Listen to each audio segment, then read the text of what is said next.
introduce you to bass motion drill number 16. This is a simple kind of line. Each phrase is going to start with a fifth and end with a tenth, and we're going to move it through the key. This is the soprano and bass line from our chorale of Johann Sebastian Bach's. I just saw this phrase in the midst of the entire chorale and liked the motion and thought it would be a nice way to have a bass motion exercise here, a drill. So we're going to start always with a fifth. I'll run through the fifths first.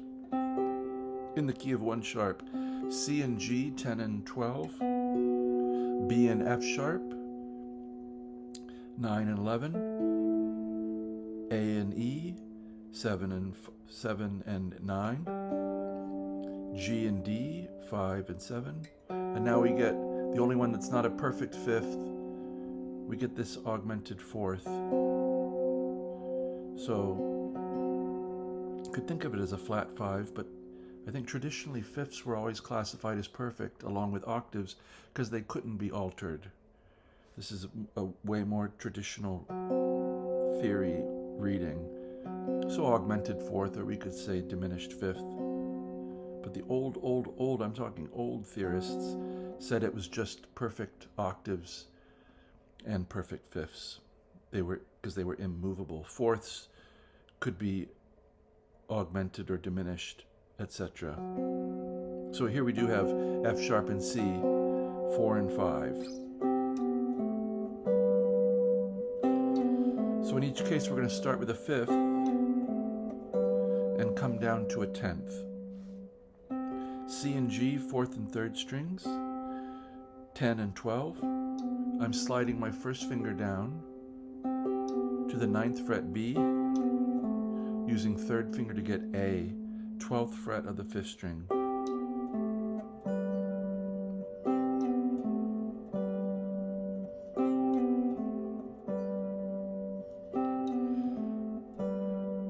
If you wanted to do a little extra work above,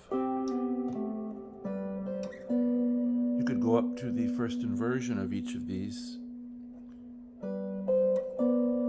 This is something we've covered in other melodic motion etudes and bass motion drills, but so in this case 10 and 12, G and B, with the upper neighbor tone C, 13th fret, and then B and D, 14 and 15. The pairs would be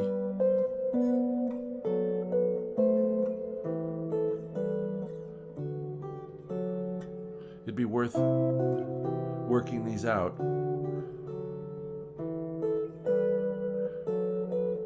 If you're not familiar with these, it's always going to go from some kind of a tenth to another kind of a tenth. The bass is always going to go up a third, and the melody is going to go up a third.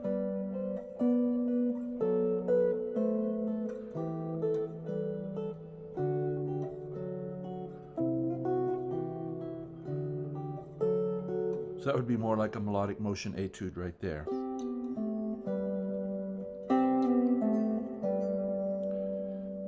So we end up with G and B, 10 and 12. Now the next one, another fifth to begin with.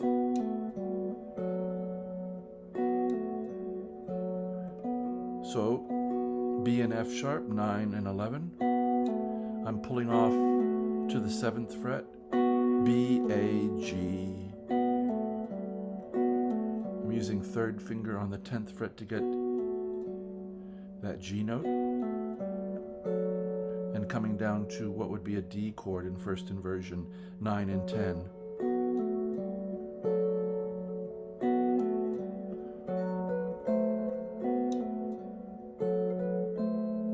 Now how about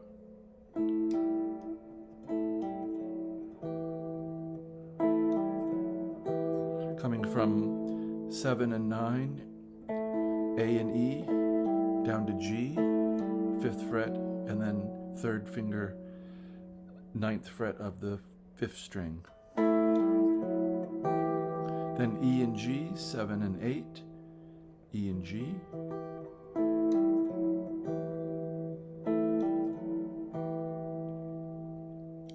We could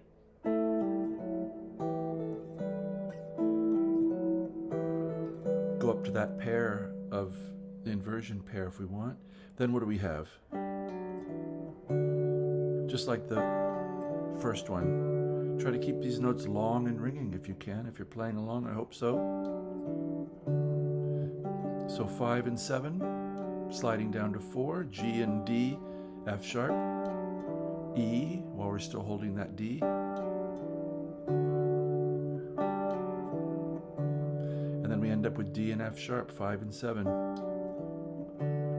So now we're going to get our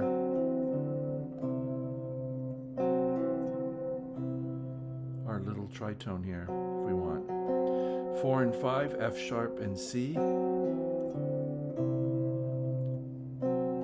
And notice in this key I'm saying F sharp, and it really is F sharp. It's not a modification of G in this case. We could say, oh, it's a flat 5. Well, I suppose the interval is a tritone, but we could look at this really as a augmented fourth.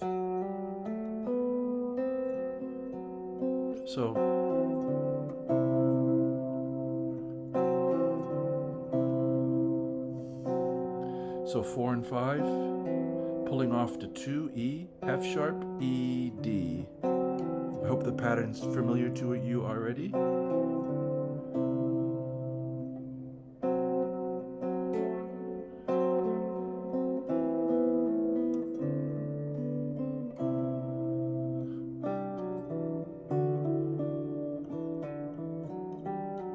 So they all give us little footpaths to work on as far as bass lines.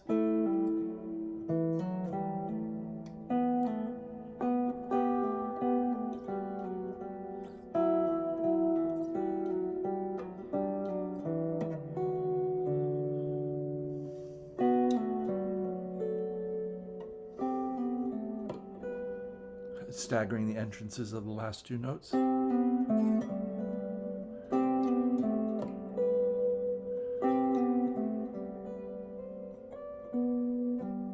So I hope this finds you well and enjoying your music, playing things that you like, that you enjoy. I do hope this channel can be a part of that, of your enjoyment and your continued learning. Let me know if you have requests for future videos or things you'd like to see me touch upon here. And I wish you, as always, a very good day.